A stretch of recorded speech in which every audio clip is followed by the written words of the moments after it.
తొలి వలపు 35వ భాగం.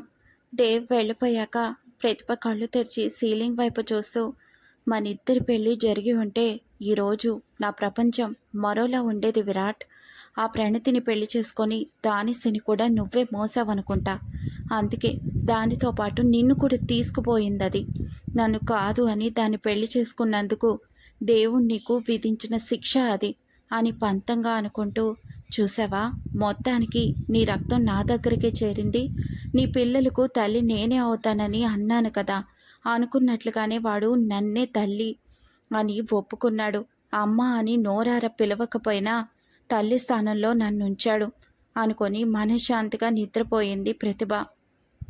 తర్వాత రోజు అంశుకి నిద్ర లేవడంతోనే దేవు గుర్తుకొచ్చాడు. కళ్ళు నలుపుకుంటూ వెళ్ళిపోతాను అన్నాడు. కనీసం ఒక్కసారైనా కనిపిస్తే బాగుండు, గుడ్ లక్ చెప్పేదాన్ని అని మనసులో అనుకుంటూ రెడీ అయ్యి కాలేజ్కి స్టార్ట్ అయింది అంశు. తన ఉదయపు కోరిక ఆ దేవుడు విన్నట్లున్నాడు. బస్ దిగగానే ఎదురుగా కనిపించాడు దేవ్ బైక్పై కూర్చొని. తన కళ్ళని తానే నమ్మలేనట్లు షాకింగ్ ఎక్స్ప్రెషన్తో చూస్తుంటే, నిజమే రాయిటు అంటూ చేయి పట్టుకొని పక్కకు తీసుకువెళ్ళాడు దేవ్. ఇదైతే నిజంగానే మిరాకిల్ దేవ్, లేవగానే నీకోసమే అనుకున్నాను అంది సంతోషంగా. అచ్చా, ఏమని అని అడిగాడు. నువ్వు వెళ్తున్నావు కదా, నీకు సెండ్ ఆఫ్ ఇస్తే బాగుండు అనిపించింది. నిజంగా నిజమయ్యి కనిపించావు. ఈ మధ్య దేవుడు నా కోరికలు వినడానికి ఇష్టపడుతున్నాడనుకుంటా అని చెప్పి కిలకిలా నవ్వేస్తున్న అంశు మాటలు వింటూ జోబులో నుండి ఏదో తీస్తుంటే అది తన పని కాదన్నట్లు ఎటో చూస్తోంది అంశు. దేవ్ అంశు చేతిలో తన క్రెడిట్ కార్డ్ పెట్టాడు. ఓయ్, ఎందుకిది అని కంగారుగా అడిగిన అంశు మాటకు, ఉంచు, అవసరం అవుద్ది అన్నాడు. నో దేవ్, నేను అబ్బాయిలను అవసరానికి వాడుకునే అమ్మాయిని కాదు అంటూ తిరిగి దేవ్ చేతిలో పెడితే, ఇంకెప్పుడు నీతో మాట్లాడను అన్నాడు. కళ్ళు చిన్నవి చేసి చూసింది నిజమా అన్నట్లు. హా, ఇప్పుడు దీన్ని నువ్వు తీసుకోలేదు అంటే నాకు కోపం వచ్చేస్తుంది. మళ్ళీ ఎప్పుడు వస్తానో తెలీదు, కాబట్టి ఉంచు అన్నాడు స్ట్రిక్ట్గా. దేవ్ ప్లీజ్, ఇలా చేసి నేను అంబాసిడర్గా ఫీల్ అయ్యేలా చేయకు అని అంది ఇబ్బందిగా. సో నువ్వు ఇంకా నన్ను దూరం పెడుతున్నావు అవునా అడిగాడు.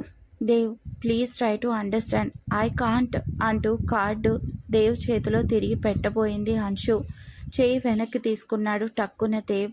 అంశు ఇక చేసేది లేక చొరవగా దేవ్ పాకెట్లో పెట్టబోయింది. అంశు మారం చేస్తూ గాలికి ఊగుతున్న తన ముంగురులను చూస్తూ మోములో మొహమాటం అన్నీ వెరిసి దేవ్కు ముద్దుగా అనిపించింది ఆ క్షణంలో. అలానే చూస్తూ ఉండిపోయాడు ఒక్క క్షణం. అంతలోనే తేరుకొని, నాపై నీకు ఏమాత్రం నమ్మకం అభిమానం ఉన్నా కార్డ్ నీ దగ్గరే ఉంటుంది అన్నాడు బాధ్యతగా. ఈ సమాజంలో ఒక అనాథ అమ్మాయికి ఉండే అవసరాలు దేవ్ అంచనా వేశాడు మనసులో.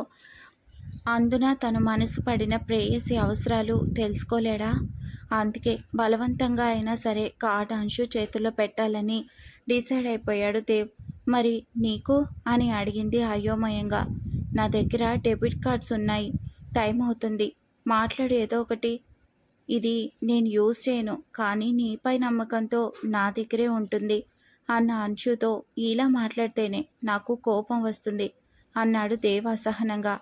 సారీ బట్ అంటూ నసుకుతున్న అంశుతో, స్టాప్ ఇట్ అంశు అంటూ టాపిక్ మార్చాడు.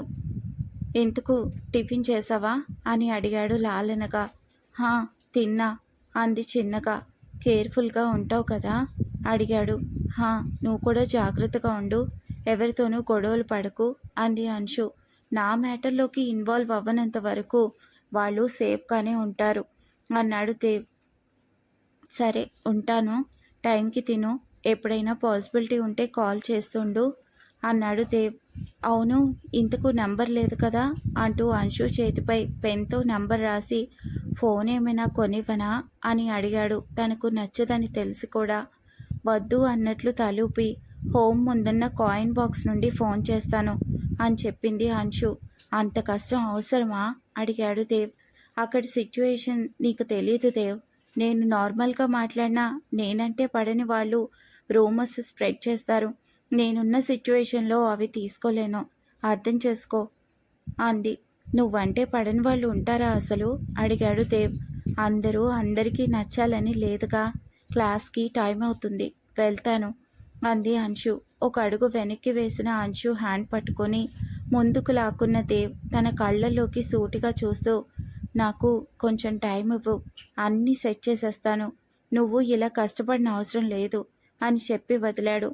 అప్పుడు దేవ్ మాటల్లో ఆంతర్యం అర్థం కాలేదు అంశుకి. మరోసారి వాళ్ళని చూస్తూ కాలేజ్లోకి వెళ్ళింది శైలు మరొక వైపు. దేవ్ మాటలు అర్థం కాక అయోమయంగా చూస్తున్న అంశు నుదుటిపై వేలుతో పొడిచి వెళ్ళొస్తాను అన్నాడు ఇంటెన్స్డ్గా చూస్తూ. Good luck Dev. నీ సాంగ్ కోసం మా ఫ్రెండ్స్ అందరికీ చెప్తాను. ఆ సింగర్ నా ఫ్రెండ్ అని ప్రౌడ్గా చెప్తాను అంది గర్వంగా. మనస్ఫూర్తిగా నవ్వి ఓకే వెళ్ళు అన్నాడు. అంశు బాయ్ చెప్పి మాయమవ్వగానే తన బైక్పై స్టార్ట్ అయ్యాడు దేవ్. అంశుతో ఇలా మాట్లాడుతుంటే ఏదో తెలియని పరవశం ఆ క్షణం. అతనికి చాలా నచ్చేసింది ఆ ఫీలింగ్. అంశు క్యాంపస్లోకి వెళ్ళగానే తనని చూస్తూ చాలామంది చెవులు కొరుక్కోవడం గమనించి తామిద్దరి కోసమే మాట్లాడుకుంటున్నారు అని అర్థం చేసుకొని సైలెంట్గా వెళ్ళిపోయింది అంశు. తను వెళ్ళేసరికి శైలు కూడా మాట్లాడకుండా ముఖం తిప్పుకుంటే ఏమైంది అని అడిగింది, కానీ తనేమీ సమాధానం చెప్పలేదు. ఈలోపు లెక్చరర్ వస్తే క్లాస్ వినే పనిలో పడింది. లంచ్ కూడా తనతో కలిసి చేయలేదు అంశు. ఈవినింగ్ కూడా తనతో మాట్లాడకుండా ఉండేసరికి దగ్గరకు వెళ్ళింది అంశు. కానీ అప్పటికే శైలు కారులో తన ఇంటికి వెళ్ళిపోవడంతో అంశు కళ్ళల్లో నీళ్లు తిరిగాయి. కారణం లేకుండా ఎందుకు మాట్లాడటం లేదని అనుకుంది. ఉదయం మాట్లాడాలని ఫిక్స్ అయ్యి బస్ స్టాప్కు వెళ్తున్న తన కళ్ళ ముందుకి వచ్చి నిలబడ్డాడు మోక్షి. మోక్షిని అక్కడ చూసి గుండెల్లో గుబులు రేగింది అంశుకి. ఖచ్చితంగా మొన్నటి విషయం గురించి మాట్లాడటం కోసమే వచ్చాడని అనుకుంటూ అతన్ని దాటుకొని వెళ్తుంటే వెనక్కి వెళ్ళి మాట్లాడవా నాతో అని అడిగాడు. తిరిగి చూసింది కానీ ఏం మాట్లాడలేదు అంశు. నేను చెప్పిన దాని గురించి ఆలోచించావా అని అడిగాడు తానే. మోక్షి ముందే చెప్పాను నీపై నా ఉద్దేశం ఏంటి అని.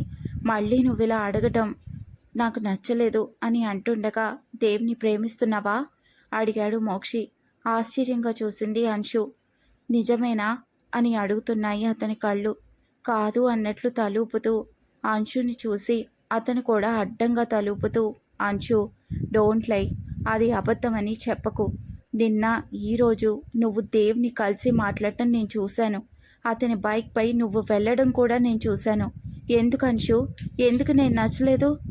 వాడెందుకు నచ్చాడు నీకు? నన్ను ఫ్రెండ్గా చూసావు, మరి దేవ్ని ఎందుకు చూడలేకపోయావు? నువ్వు సైలెంట్గా ఉంటే నేను భరించలేను. నాకు సమాధానం కావాలంశు. ఎందుకో నేను చెప్పనా? ఎందుకంటే దేవ్కి డబ్బుంది, సొసైటీలో రెస్పెక్ట్ ఉంది, పలుకుబడి ఉంది. కానీ నాకు అవేమీ లేవు. నేను ఒక అనాథని, అంతే కదా. ఛ, నువ్వు కూడా అందరిలాంటి అమ్మాయివే అంచు. నేను ఊహించలేదు నీ నుండి ఇది అంటున్న మోక్షి చెంప చెల్లుమనిపించింది అంచు. చెంప మీద చేయి వేసుకొని ఎందుకు కోపం వచ్చింది? ఉన్నమాటే కదా అని అంటున్న మోక్షికి వేలు చూపిస్తూ, మరొక్క మాట నా గురించి తప్పుగా మాట్లాడినా నాకు నచ్చదు మోక్షి. అవును, దేవంటే నాకు ఇష్టమే, ఒక ఫ్రెండ్గానే కాదు అంతకు మించి. ఏం చేస్తావు కానీ ఒక్కటి గుర్తుపెట్టుకో, నువ్వన్న ఆస్తి, పలుకుబడి, పేరు, హోదా అలాంటి వాటిపై నాకెప్పుడూ ఆశ లేదు, ఉండదు కూడా. అలా చూసుకుంటే నేను దేవుని చూసిన మొదట్లోనే అతనిపై నాకు ప్రేమ కలగాలి. కానీ లేదు. ఎందుకు? ఈ మధ్యనే తనంటే నాకు ఇష్టం ప్రేమగా మారిందని తెలిసింది. ఎందుకో నేను చెప్పనా? ఎందుకంటే నేను దేవుని దగ్గర నుండి చూశాను కాబట్టి, దేవ్ మనసుని, అతని స్వచ్ఛమైన మనసుని చదవగలిగాను కాబట్టి అని చెప్పి, నేను కాదు నువ్వే అందరిలాంటి అబ్బాయివని ప్రూవ్ చేసుకున్నావు. I hate you.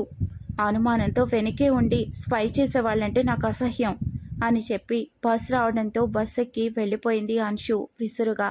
ఫలితంగా మోక్షిత్ కళ్ళల్లో నీళ్లు. గుండె బరువెక్కిపోయింది. అంశు మనసులో దేవ్ ఉన్నాడన్న నిజం తనకు తెలిసిందే అయినా ఈరోజు అంశు నిర్భయంగా గట్టిగా చెప్పేసరికి ఏదో బాధ మెలిపెట్టింది మోక్షిని. చాలాసేపు ఒంటరిగా అలాగే కూర్చుండిపోయాడు కళ్ళ నీళ్లతో. అంశు అన్న మాటలే అతడి చెవుల్లో మారుమోగుతుంటే తట్టుకోలేకపోయాడు. అంశుపై ప్రేమ నింపుకున్న అతడు తనతో అంచు అలా రూడ్గా మాట్లాడటం తీసుకోలేకపోయాడు. దీనంతటికీ కారణమైన వ్యక్తి ఒక్కసారిగా గుర్తొచ్చి నిట్టూర్చాడు. ఎంత పని చేశానో నీ వల్ల. ఛా, డామిట్ అనుకున్నాడు మనసులో.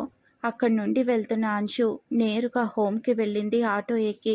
తనేంటో బాగా తెలిసిన మోక్షి తనని అలా రిసీవ్ చేసుకోవడం తనకు అస్సలు నచ్చడం లేదు. వద్దు అంటున్నా ఏడుపు ఆగకుంటే శైలుకి ఫోన్ చేసింది ల్యాండ్లైన్ నుండి. తను ఆన్సర్ చేయకపోయేసరికి తను కూడా తనని నమ్మట్లేదని విరక్తి కలిగింది ఆ క్షణం. అంతలోనే మోక్షితో తనన్న మాటలు గుర్తొచ్చాయి అంశుకి. దేవ్ని ఇష్టపడుతున్నట్లు వాంటెడ్గా అనలేదు, ఫ్లోలో అనేసింది. ఎంత ఫ్లోలో మాట్లాడినా అవి మనసు నుండే వస్తాయని తెలియంది కాదు కదా తనకు.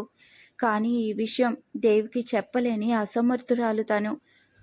ఆ రోజంతా డీప్ థాట్స్తో సావాసం చేసిన అంశు నైట్ దేవ్కి ఫోన్ చేస్తాను అన్న విషయం మర్చిపోయింది పూర్తిగా. దేవ్పై ప్రేమను అతన్ని చెప్పకుండా మనసులోనే దాచేసుకుందామని ఫిక్స్ అయింది అంశు. చెప్తే ఏదో ఒక అల్లకల్లోలం జరుగుతుందని ఊహించింది. కానీ తన మనసులో ఉన్న ప్రేమను దేవ్ బయట పెట్టగలడని ఊహించలేదు అంశు ఆ క్షణం. అంశుకి దూరంగా వెళ్ళిన మరుక్షణం నుండి అంశు కోసం వచ్చే కాల్ గురించి ఎదురు చూశాడు దేవ్.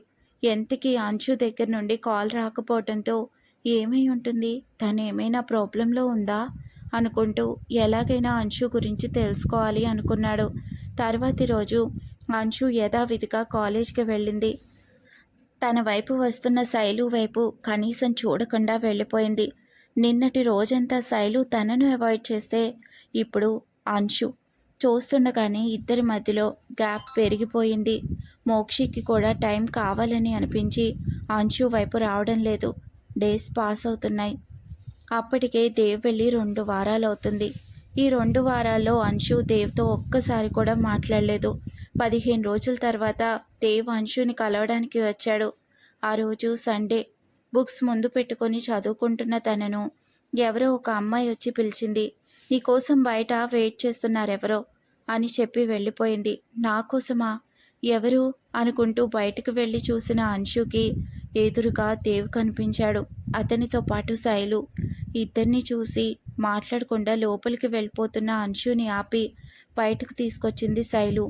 సూటిగా చూస్తున్నాడు దేవ్ తన వైపు. ఎందుకే చూసి కూడా వెళ్ళిపోతున్నావు అని కోపంగా అడిగింది శైలు. అంశు ఓరగా దేవ్ వైపు ఒకసారి చూసి మళ్ళీ చూపులు తిప్పేస్తూ, నేను చదువుకోవాలి, ఇప్పుడు ఎవరితో మాట్లాడలేను, ప్లీజ్ వెళ్ళిపోండి అంది ఇబ్బందిగా ముఖం పెడుతూ. అంశు ఓవర్ చేయకు అని ఇంకేదో అంటున్న శైలుని ఆగమన్నట్లు చేయి చూపించి, ఏమైంది అంశు అని అడిగాడు లాలనగా. దేవ్ తనకు అంత దగ్గరగా ఉంటే మోక్షి అన్న మాటలే తనను తరుముతున్నట్లుగా అనిపిస్తోంది అంశుకి. నాకేం కాలేదు దేవ్, నాకు మీతో మాట్లాడే ఖాళీ లేదు, ప్లీజ్ వెళ్ళిపోండి అని గట్టిగా అంది అంశు. ఏమనుకున్నాడో కానీ అక్కడి నుండి వెళ్ళిపోయాడు దేవ్ కన్నీళ్లతో చూస్తూ. నీకు స్పెషల్గా చెప్పాలా, వెళ్ళు అంటూ లోపలికి వెళ్తున్న తనను ఆపి బెంచ్పై కూర్చోబెట్టి పక్కనే తను కూడా కూర్చుంది శైలు. ఎందుకు ఏడుస్తున్నావు అడిగింది. అంశు కన్నీళ్లు తుడుచుకొని ఏమీ లేదని మొండిగా సమాధానం చెప్పింది. ఏమీ లేకుండా ఏడవడానికి నువ్వేమైనా పిచ్చిదానివా కసిరింది శైలు. ఏమో, పిచ్చేమో నాకు. నాలాంటి పిచ్చిదానితో ఇంకెప్పుడు నువ్వు కూడా మాట్లాడుకో అని గడుసుగా చెప్పి లేచింది. అంశు, ఏమైంది నీకు, ఇలా మాట్లాడుతున్నావు, నిజంగానే పిచ్చి పట్టింది అంది తను. అంశు ఏమీ మాట్లాడలేదు కానీ కళ్ళ ముందు నుండి మాయమైపోయిన దేవ్ని కనిపిస్తుంటే బాధగా కూర్చుండిపోయింది. దేవ్ రూపమే కళ్ళ ముందు మెదులుతూ కళ్ళల్లో నీళ్లు తిరుగుతున్నాయి తనకు. 10 నిమిషాల తర్వాత శైలు అంశు చేతిని తన చేతుల్లోకి తీసుకొని సారీ అంది జెన్యూన్గా. ఎందుకు అన్నట్లు చూసింది అంశు. ఆ రోజు నిన్ను అవాయిడ్ చేశానని నువ్వు అనుకున్నావు, కానీ నేను నీతో దేవ్ని చూసి షాక్ అయ్యాను. నిన్ను ఆట పట్టిద్దామని మాట్లాడకుండా ఉండిపోయాను, కానీ నిన్ను బాధ పెట్టాలని కాదు. I'm really sorry.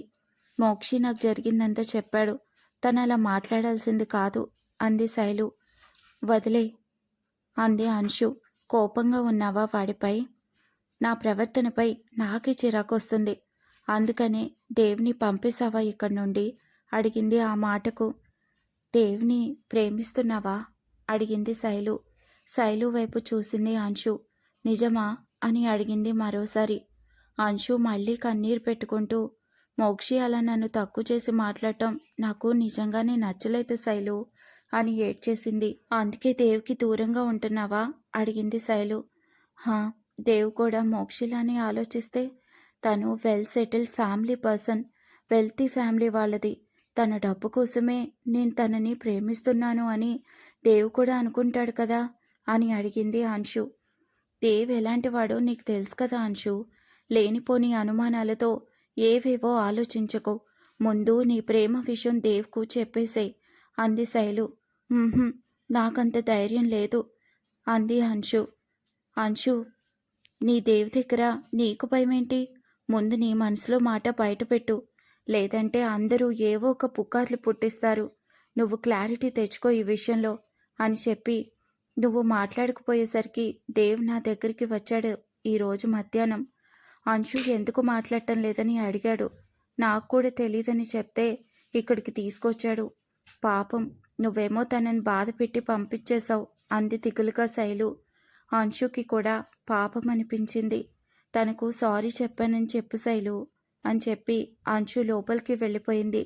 ఇదంతా గోడచాటున ఉండి విన్న దేవ్కు రెండోసారి అంశు ప్రవర్తన నచ్చలేదు. శైలు బయటికి వచ్చింది. దేవ్ని చూసి ఇప్పుడు ఏం చేద్దాం అన్నట్లు చూసింది. నేను చూసుకుంటాను, థ్యాంక్స్ ఫర్ ది హెల్ప్ అన్నాడు హానెస్ట్గా. దేవ్, నిన్నో విషయం అడగనా అంది శైలు.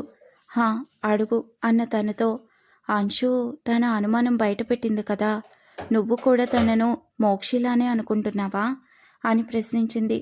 సూటిగా శైలుని చూసి, నేనేంటో పూర్తిగా తన దగ్గరే ఓపెన్ అయ్యాను శైలు. అలాంటిది నన్ను కూడా తను అందరిలానే ట్రీట్ చేసింది. నన్ను అర్థం చేసుకోలేకపోయింది. అంటే నీకు తనపై కోపం లేదా అడిగింది ఆ మాటకు. బదులుగా నవ్వి అక్కడి నుండి వెళ్ళిపోయాడు దేవ్. ఏంటో వీళ్ళ మూగ భాషలు. థ్యాంక్ గాడ్ నాకు అలాంటోడు దొరకలేదు. నా విసు చాలా ఓపెన్ మైండెడ్ అని అనుకుంటూ మోక్షిని కలవాలి అనుకుంది శైలు. తర్వాతి 2 రోజులు దేవ్ ఇంట్లో నుండి బయటకు రాలేదు. వద్దు అనుకున్నా తన కోపం కంట్రోల్ అవ్వట్లేదు అంశుపై. మరొక ఎపిసోడ్ వినడం కోసం తప్పకుండా సబ్స్క్రైబ్ చేసుకోండి.